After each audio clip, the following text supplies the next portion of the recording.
আমরা পুলিশের এই লাঠি চালনার তীব্র নিন্দা করছি।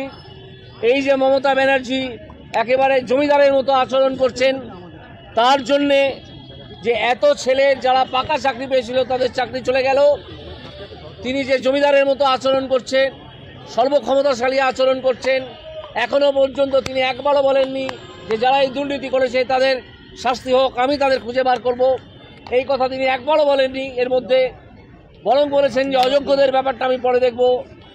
টাকা নিয়ে বসে আছেন মমতা ব্যানার্জি এবং তার দল।